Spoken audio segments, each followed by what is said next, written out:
Charlie's mom, Gerda, was a quiet, sweet little old lady who came to America from Denmark years ago. Charlie's father, a German soldier in World War I, had died in 1959. Charlie has an older sister, Helen, who lives in Greenwich Village. I've never met her. Gerda serves the two of us a nice dinner, which, believe me, I really appreciate. Then we two guys remove ourselves to the living room, and Charlie brings out the bottle of bourbon. We sit there, real comfortable, drinking and bullshitting. After what I'd been through, I feel like I've died and gone to heaven. In an hour or so, we can go out and get some girls. I know a great bar for doing that. Super, Charlie, I chime in. Charlie now tells me the story of his family in Sarasota. My father and mother settled here because Aunt Elsa was already here, and we've got a cousin, Jerry Brown, who lives a little ways south of here in Englewood.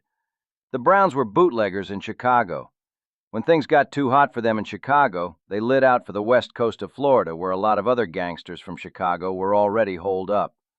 None of them ever went back to Chicago, as far as I know. They came with a lot of money. Once in Florida, the Browns went legit. They bought a bank.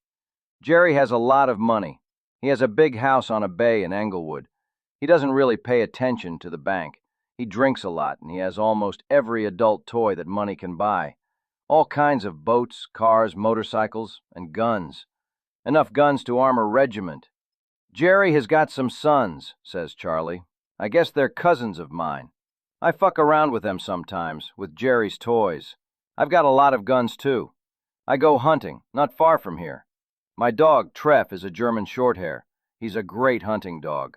Treff, a fine-looking hound, was lying at Charlie's feet. When he heard his name, he looked up, then put his head back down and closed his eyes.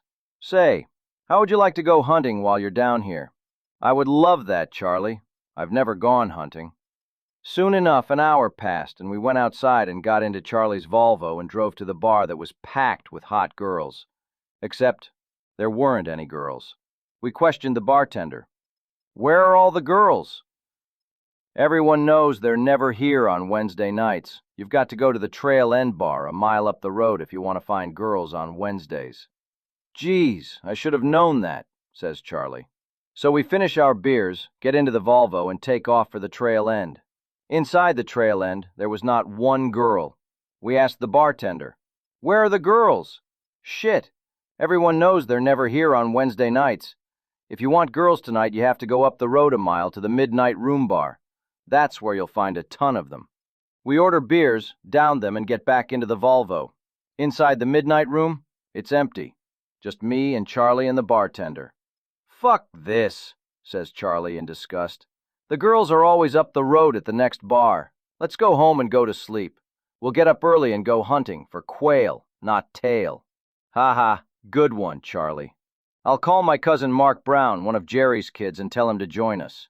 He's around 15 years old, is either stupid, retarded, or crazy, but he's always fun to have along when we go hunting. Charlie makes the call, and we book it for the night.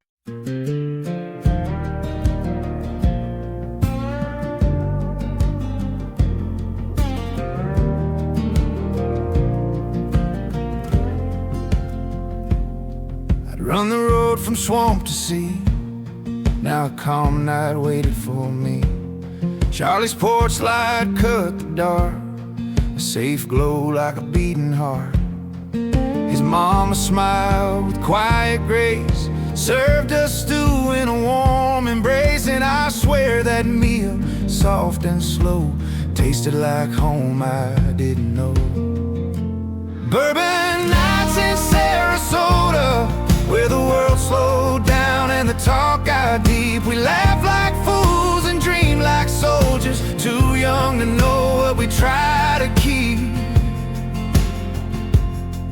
He told me tales of family gold, bootleg kings and the lives they sold. From frozen towns of Gulf Coast sand, they built new empires with steady hands. A dog named Treff lay by his boots, dreaming hunts beneath the moonlit roots. We planned to chase the morning air, quail and sun and stories to share. Bourbon nights in Sarasota, where the wind hummed low through the window screens. We talked of women, war, between their dreams.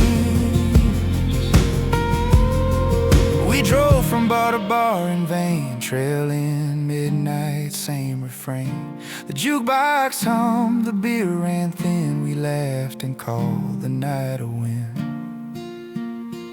Let's go home, forget the chase. We'll hunt for quail come dawn's first grace. And somewhere out beyond that shore, I knew the road was mine no more. Bourbon nights in Sarasota, where friendship burned like a lantern's glow. I came as a drifter, lost and weary, and left with a story only time would know. The dog sighed deep, the night was still. The world fell wide, but the moment filled. And in that quiet southern room, I felt my restless heart find